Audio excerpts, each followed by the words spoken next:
My friend, Janice, and I had known the carnival was coming to town for weeks. She tried to get out of the cramped trailer she lived in with her parents as much as possible to avoid her alcoholic father. My father worked so much to try to make ends meet that he barely noticed me anyway, and my mother was sick with cancer, a skeletal figure, who lay in her room dying in front of a constantly flickering TV. My little brother, Brent, who, at 9, was 2 years younger than me and Janice, followed me like a lost puppy, begging me to come to the carnival with us. Finally, a few minutes before we left, I acquiesced. We met Janice under the brightly lit sign curving overhead. It read, Pogo's Carnival and Rides. People streamed in and out in packed crowds, pushing past us as the dust crawled in overhead. I saw Janice had a nasty purple bruise on her left arm in the shape of a hand. She saw me looking, and nervously pulled her sleeve up to her wrist. What happened? I asked. She shook her head. I just fell off my bike. Janice responded coldly, not meeting my eyes. You sure do fall a lot, I observed. She gave me an icy glance as we headed toward the ticket booth.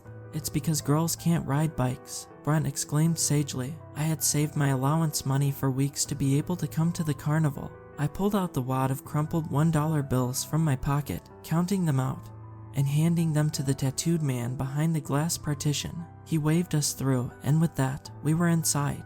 The three of us stopped to get friend dough and slushies on the way to the rides. In the no man's land between the food stands and the rides, there was a line of tents stretching out in both directions, most of them covered in brightly colored canvas. One of them caught Brent's attention instantly. It said Rosemary's Tarot, and had an enormous blown-up picture of the hanged man in front of it, his face radiating a beatific light as he hung suspended upside down on the cross. I want to see the future, Brent exclaimed excitedly, hopping up and down as if trying not to wet his pants. Can we go? I nodded. Janice rolled her eyes. Those things are all scams, she said. It's just like fortune cookies. All they do is say stuff so vague that it could apply to nearly anyone. But she followed us inside, past the purple covering of the tent, and into an inner chamber lit by hundreds of black candles formed in a semicircle around the perimeter. An old woman with a face like a withered raisin sat there, staring up at the ceiling with glazed, faraway eyes. She looked at me when she heard the jingling of the change in my pockets, but at the same time, it seemed that she looked through me. Good evening, children, she said in a voice as dry as old leather. Have a seat, and let's see what the stars have in store for you. Nervously, the three of us sat in front of the woman. I handed her a ticket. She inspected it for a long time with her owlish blue eyes, before secreting it away in an inner pocket of her many shawls. She pulled out a very old, very worn deck of tarot cards, placing a thin hand carefully on top of them. Her eyes rolled back in her head. In a strange, wavering voice, she droned, "O spirits, let us see the true nature of all things. Let us show these little ones what hides behind the veil." She pulled the cards out, placing them on the table before us in a cross shape, her eyes widening with each one. "Oh, children, I am sorry to say the stars are not in your favor. There are great trials in store for all of you," she said, her eyes hooded and unreadable, as she flipped over one card after another. "The Devil card. It shows that you will be tempted by a powerful spirit. You must not be led astray. Do not throw away your immortal soul for a few moments of folly. The Death card shows that you will have a radical change in your life. But death is not only an end." She flipped over the rest of the cards faster and faster, her eyes flying open as she stared down at them. She inhaled sharply. "All of you children are in great danger," she said, all the blood draining from her face. With trembling fingers, she massaged her temples, running them in slow circles over her forehead. "I have never seen such horrific omens for such innocent little ones. Beware of those who come to you wearing masks upon masks." At that moment, a loud crack reverberated through the air, as if a firework had just exploded outside the tent. A long moment of deathly silence followed it. Then the screaming started. "Call an ambulance," a woman screamed in a high, shrill voice ringed with panic. "Oh my God, someone help him." My brother, Janice, and I jumped up at the same moment, running out of the tent to see the cause of all the commotion. The old woman yelled something after us. Her thin, trembling hands still held over her worn tarot cards, but we ignored her. There was a crowd gathered around a tent across the way with the face of a grinning clown plastered on the front of it. The people murmured in a soft voice as two security guards came speed-walking over, their faces pale and covered in sweat. One of them raised his hands, trying to push the people back, but they milled around like sheep with open mouths. A man just shot himself back there, One of the security guards yelled over the single voice of the crowd, "You all need to back up. This is a crime scene." Off in the distance, I heard the faint wailing of sirens. There was a break in the crowd. Under the bright glare of the carnival's lights, I saw the body of the man. Half of his face was gone, just a ragged patch of bloody, glistening muscle and bone. His right eye was missing, but his left still stared up blindly at the mannequin of a clown wrapping a rope around the plastic body of a young boy. The rope trick blood red letters exclaimed overhead.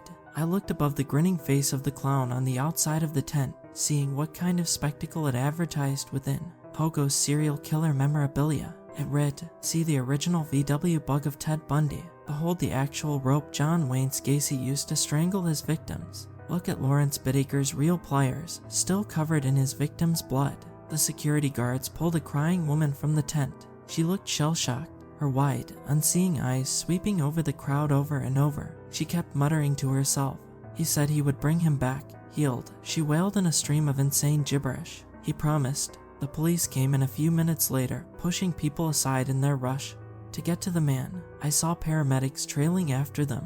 Brent was jumping up and down excitedly, trying to see. "I want to see the clown tent," he exclaimed loudly, drawing disapproving looks from the shocked people around us. I shook my head, pulling him away. Janice followed close behind me. "There's a dead guy in there," I said. "You don't want to see that?" "Yes, I do," he answered excitedly. "I want to see the body." I felt sick all of a sudden, pulling my little brother's arm. "No, you don't. Maybe we should just leave," I said. Janice looked pale as well. She nodded. "Yeah, that was kind of," she began, her voice trailing off.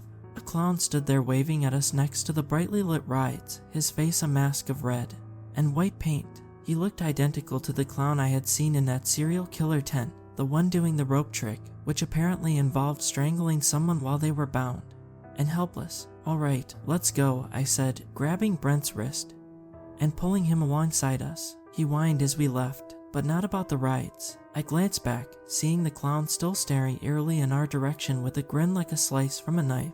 "I want to see the dead body," Brent kept crying over and over as we made our way home. We left by the front gate, circling around to the dirt trails behind the carnival that led their way back towards downtown.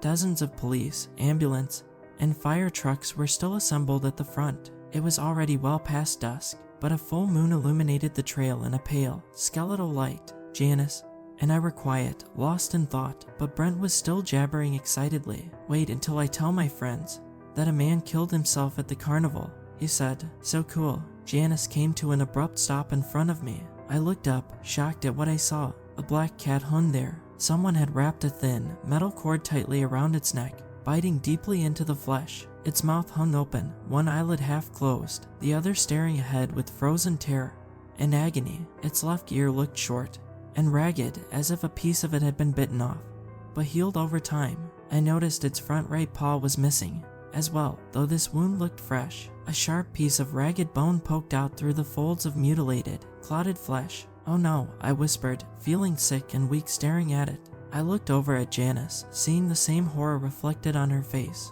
Her bright blue eyes had started to tear. I watched as a silvery tear wound its way down her cheek. Behind us, I heard the cracking of a twig. I turned, seeing a brightly dressed clown standing there. Red hair stuck up in points far above his wide, friendly face. Even through the striped blue and white clown suit, I could see he was extremely fat with squinty, pig-like eyes. White makeup covered his head, with red paint accentuating his eyes and mouth in sharp points. He looked eerily similar to the clown that had been waving to us, but I couldn't be sure if it was the same one. The clown's excited grin faltered when he saw the dead cat hanging there, swinging from side to side in the light breeze. "Why would you children hurt such a helpless little creature?" the clown asked in a deep, raspy voice. "Do you children have no compassion for the small and defenseless?" He slowly ambled towards us, his extra long red shoes thudding against the ground. His dark eyes narrowed into angry slits. I thought the clown would smack me in the face for a second, but instead, he only stood there. A moment later, he leaned forward. Like a sleepwalker, the clown reached into his pocket and withdrew a curving silver dagger. I backed away, afraid he would cut my throat, but he just walked past us. He neared the cat, slicing it down with practiced ease. I heard the blade whip through the air and the wet thud of meat as the cat's rigid body hit the carpeted floor of leaves. The clown lifted the rope, swinging the dead cat in his right hand from side to side, staring fixedly at the three of us. "What's your name, kiddos?" he rasped, his painted face still grim and unsmiling. "I'm Max, and this is my brother Brent, and this is Janice," I said, taking a small step away from this strange figure. The clown leaned forward, the cat bobbing in a wide arc around his feet, its blue tongue sticking out of lips that looked like they might have been silently screaming. "Okay, Mr. Max, Mr. Brent, Miss Janice, I believe you," the clown said seriously, pulling a white canvas bag out of seemingly nowhere with his left hand. The white gloves he wore made soft, swishing sounds as he waved it, causing it to expand with the rush of air. He never took his eyes off of us, never seemed to blink. But what are we to do with this little guy? He never hurt anyone. He didn't deserve this, did he, Janice?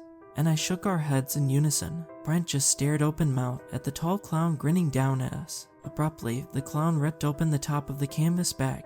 With a ferocious smile, he shoved the cat head first into the white canvas bag. I heard its bones break with dull popping sounds like the cracking of branches as the clown struggled with the rigid corpse. I gasped, horrified at what I was seeing. Janice took a step back, looking like she might turn and run at any second. I wasn't too far behind her at that moment. "We will send him to the gardens where pure rivers flow and the sky sings with music. He will drink deeply from the fountain of life and come back healed," the clown said, his eyes growing distant and far away as the cold body of the cat finally slipped inside. At that moment, I thought that we had certainly encountered a madman, but then something strange happened. Once the cat disappeared into the bag, the clown pulled the drawstrings on the top shut and gently laid it on the ground. He got on his hands and knees before the still canvas bag and breathed into the small black opening left in the top.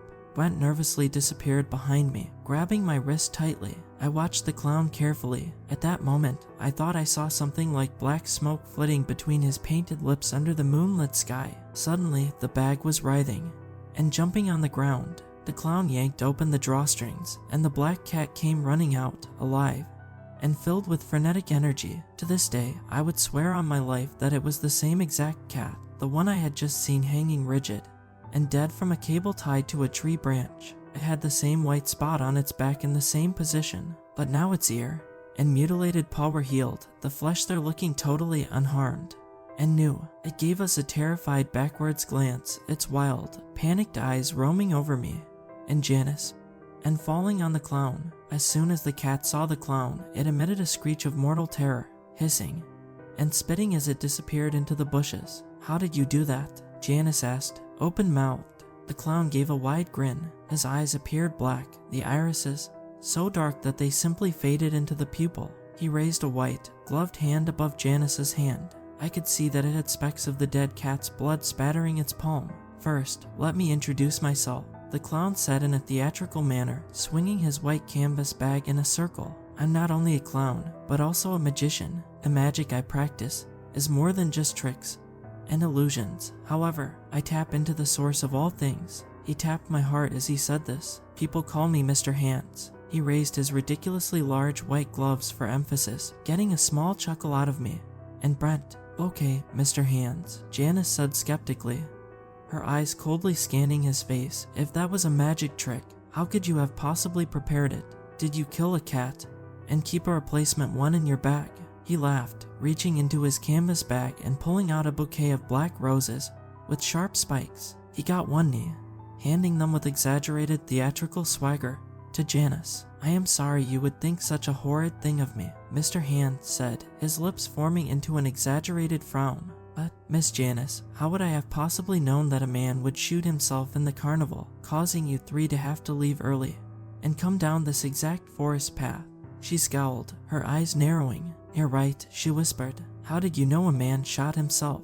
I asked suspiciously. "Have you been following us?" "I see everything, Mr. Max," he said, and his eyes seemed to glow with a pale, inner light. I blinked, and it was gone. I wondered if I had imagined it. I have real magic within me. My only goal in life is to bring that magic to the sick and weak. I love healing, but I can only heal those who go beyond the veil and come back. "Do you see?" I glanced over at Janice, seeing the confusion I felt reflected on her face. "No," I asked. "If you have real magic within you, can you heal my mother? She's really sick." And my daddy, Janice said, looking down at her bruised arm. Real magic is in the heart and the soul, Mr. Hand said. It comes out like rushing water. You can feel it ripping its way through your body. It is pure power and happiness. But it seems wrong, I said. Are you saying that they need to be strangled like the cat to be healed? Mr. Hands laughed uproariously at that, slapping his massive gloved hand down on my shoulder. No, of course not, Mr. Max. People have more dignity than animals, he said, and like a magic trick, the curving silver dagger appeared in his hand. The knife is better, much more personal. Just a quick slice across the throat. He drew a long finger across my jugular at this, and then I'll bring them back, totally healthy and healed, just like the cat. I travel around the country helping children like you. Many have seen miracles beyond imagining. I'll do it, Brent whispered next to me, his eyes wide and hypnotized. He held out a small hand to the clown. With a grin like a knife blade, Mr. Hands placed the dagger into Brent's palm. No, Brent, I yelled, jumping forward to stop him, but I felt a hard shove from behind. I went flying forward, my head slamming hard into a rock. I groaned, feeling the air get knocked out of my lungs in a great whoosh. As clouds of blackness descended over me, I saw Janice standing over me, her eyes wild and scared like those of an animal's, her lips set in a grim line of determination. I awoke in the darkness, feeling something cold and sticky on my forehead. I raised my head gingerly to my temples, wincing. When I drew them back, they were covered in slick spots of scarlet. For a long moment, I lay there without thoughts, wondering how I had gotten here on this dark forest trail. Then my memories came rushing back. I inhaled sharply as I remembered Mr. Hands. I quickly pushed myself up, my head swimming. A splitting migraine worked its way down my skull, but I stumbled forward, pushing myself towards downtown, where Brent and I lived. Janice lived in the same trailer park, only a few rows down, so I hoped I would be able to stop both of them before something horrible happened. I didn't know exactly what Mr. Hands had planned, but I didn't trust that sharp smile or those gleaming eyes. I saw the lights in the distance, and with the last of my strength, pushed myself in a blind sprint towards my home. I sprinted through the trailer park. Normally, people would have been outside, drinking or smoking or sitting and talking, but tonight, it looked totally deserted. Janice's trailer was on the outskirts of the park. I hoped against hope I would find her, and Brent there, and be able to talk some sense into them. They seemed to follow Mr. Hands like sleepwalkers. I flung open the door, smelling the rank odor of old beer and stale cigarette smoke. The entire place looked as dark as death, except for a flickering TV in the far room. Terrified, I whispered into the shadows. Janice, Brent, I said. I had a little flashlight attachment I always kept on my keychain. With trembling fingers, I pulled it out, shining its weak, pale beam around me. I crept towards the TV, past a kitchen overflowing with dirty dishes and empty beer cans and liquor bottles. On the couch, I saw Janice's father. For a single heartbeat, I thought he might have just been sleeping, passed out drunk. Then I saw all the blood soaking into his shirt. His throat had been slashed from ear to ear, nearly decapitating him. His pale, watery eyes stared up blankly, the smell of blood and alcohol thick in the fetid room. I heard hissing from behind me. I nearly jumped out of my skin as I turned to see the closet door open. Hundreds of pale, skeletal hands emerged from it, creeping towards me on emaciated arms that lengthened and stretched. A scream caught in my throat as I backpedaled, afraid to look away from the monstrous scene. The closet swirled with black shadows. The space itself seemed to stretch and distort into an abyss that ran impossibly deep, extending into an eternity of empty, dark space behind the writhing arms. I heard Janice's voice echoing out of the darkness, as if from very far away. It had a pleading, insane quality to it I had never heard before. Bring him back. You promised, she wailed. The reverberation stretched out, and it almost sounded as if the voice was growing far away, like Janice was being dragged deeper into that abyss. I heard Mr. Hand's laughter, but it no longer sounded as if it were coming from a human mouth. It shredded and deepened like tearing metal. It gurgled with a sick, demonic ringing. I covered my ears, trying to block out the horrible sound, but it seemed to penetrate my skull like a drill. My back hit the front door of Janice's trailer, but the hands kept coming. Hundreds of arms covered in purple and black necrotic sores reached out towards me. They extended 20 feet, then 30. They kept coming, the white bones of the arms cracking and reforming with nauseating crackling sounds. I fumbled for the handle, too petrified to look away for even a single moment. The hands were only inches away, the fingers grasping like greedy mouths. As they clenched at the empty air, I felt my palm brush the handle, heard it click behind me. The first of the skeletal fingers grabbed at my clothes, feeling as sharp as scalpels. I fell back, hearing my shirt rip.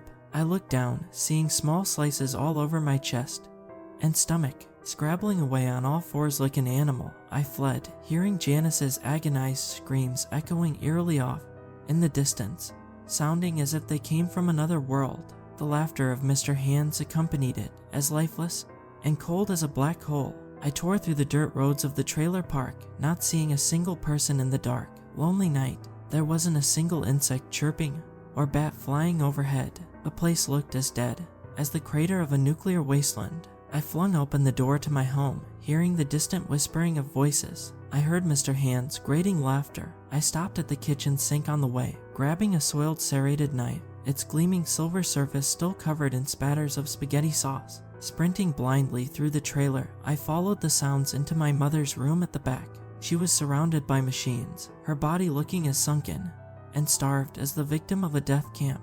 Her enormous eyes stared out from a skull-like face, glassy and wet as they looked up at Brent with pure love. "Brent," she whispered in a voice as wispy as smoke. Brent was pale and nervous, standing next to the looming figure of Mr. Hands in his brightly colored outfit. The face paint on Mr. Hands' cheeks and eyes seemed to have changed since I last saw him. It looked much sharper, formed into curving spikes, almost like the Gacy mannequin in the carnival tent playing the rope trick on an unsuspecting victim. "Mommy, I don't know if you can understand me, but Mr. Hands is going to make you better," Brent whispered, as a tear slipped down his cheek. In his trembling hands, I saw Mr. Hand's curved blade gleaming brightly. "She will go to the gardens and drink from the water of life and come back renewed," Mr. Hand said, putting a comforting gloved hand on Brent's shoulder. "Go on, Mr. Brent, save your mother." "No," I screamed, running forward, but Brent didn't even look up. He prepared himself, his small body tightening with action. In a blur, the knife came down, stabbing into my mother's throat. Her hands clenched, her eyes widening. As she stared up confusedly at Brent, waves of searing agony ripping through her expression. A last breath like a hiss escaped from her mutilated neck before she started seizing, her limbs kicking and twisting in jerky movements. Mr. Hands slowly walked back towards the open closet, removing his gloves with practiced ease. Underneath, I saw two rotting hands with black and purple sores eaten into them. A sadistic grin split his face like that of a skull. The darkness inside seemed to glow, emanating a sickly, purplish light. Brent could only stare open-mouthed at the bleeding, dying form of his mother, but I saw it all happening. "Don't let him get away," I yelled, but Mr. Hands disappeared into the glowing darkness in a flash, backing into the shadows and disappearing. The many bright colors of his clown form spiraled and dissolved as the shadows ate his body like a corrosive acid. As Brent stared in horror at the writhing body of our mother, the knife he had plunged into her neck quivering in time with a thready heartbeat, he gave a scream of primal horror. His eyes looked glassy and unreal, like the painted-on eyes of a plastic doll. A forest of hands reached out, hundreds of pale, grasping hands on inhumanly thin arms that disappeared deep in the shadows. I reached out, slashing blindly, but no blood came from the mummified limbs. Thick, black sludge like a car's waste oil dripped out instead, their dark surfaces shimmering with rainbows as they spattered on the ground below us. I grabbed Brent's thin wrist, dragging him away as he continuously screamed in horror. We had nearly made it to the door when the hands reached out, greedily snatching the air to grab Brent's small body. Thousands of fingers like razor blades approached, the sharp points of bone at the end swiping wildly at the two of us. Brent still struggled against me, crying for Mr. Hands. Mr. Hands promised he would make Mommy better. Brent wailed, "Let me see Mr. Hands. Let me go. Mr. Hands is a goddamn demon." "Brent," I hissed, slashing at the arms that drew near. My heart palpitated wildly as the first of the fingers closed around Brent's wrist. Dozens more came reaching out toward me. I felt a vicious slash down my chest. 3 hands tried to dig themselves in my skin, leaving deep gouges that instantly bubbled over with blood. I cried out, falling back as my bloody shirt ripped off my body. Brent followed me, landing on the floor in front of the door. "Help me," Brent cried, tears and snot streaming down his face. The many cuts on my body burned like acid as I groaned. My head swam, the pounding migraine from earlier returning with a vengeance. I looked up to see Brent starting to slide towards the closet, a single skeletal hand wrapped around his wrist. Dozens more streamed in to help. I crawled forward, feeling 1,000 small agonies screaming all over my flesh. I raised the knife, bringing it down onto the arm holding Brent with a sick crunching of bone. The hand holding his wrist tightened. I heard the small bones snap like twigs in Brent's arm. His face went chalk white, and for a moment, I thought he might pass out. As the inhuman arm spurted black blood, I dragged Brent towards the front door, both of us covered in blood and injuries. His hand hung limply from his arm at a sick angle. We fell out together into the warm night air. More hands followed us out. As we crawled away, a furious, demonic scream echoing all around us and the voice of Mr. Hands. We fled, the arms stretching out of the open door towards us. Staggering, holding each other, we made our way out of the trailer park and found help. A few minutes later, I heard the first of the sirens approaching. This happened decades ago, and to this day, Janice's body was never found. My brother was arrested for the murder of our mother and committed to a psychiatric institution until he was 18. We tried to tell them about Mr. Hands, but no one believed us. There was never any evidence that another person was present at the murder, at least according to the police. I still have nightmares about that grinning clown with a smile like a knife blade to this day, and I wonder how many other gullible kids he convinced to murder for him. For, in my heart, I know there must be thousands of other victims.